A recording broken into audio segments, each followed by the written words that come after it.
কারা কারা গরুর দূর দেখেছেন কমেন্টে জানাবেন। আমি একটা জায়গায় গিয়েছিলাম, আমরা বাংলাদেশের জামালপুরে, গরুর দূর দেখার জন্য। দেখেন গরুগুলো সুন্দরভাবে না গরুর হাতে পাবো না হচ্ছে। চারটা গরু একসাথে একটার পাশে একটা বেঁধে দিয়ে পিছনে একটা লাঙ্গল দিয়ে দিচ্ছে, বা মই বলে আমাদের গ্রামের ভাষায়। এই জায়গায় আস্তে আস্তে নিয়ে যাওয়া হচ্ছে, যাতে গরুগুলো কোনভাবে দুধ দিবে, কিভাবে আসবে, প্রস্তুতিমূলক ধরে সবাই একসাথে নিয়ে যাচ্ছে।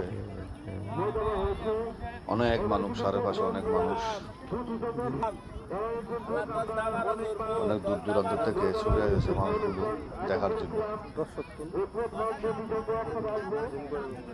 শীত মৌসুমে হয়, যখন সব দিক দিয়ে ধান টান কেটে ফেলে, মানে খোলা মাঠ হয়ে যায়, তখন কত মানুষ দাঁড়িয়ে আছে।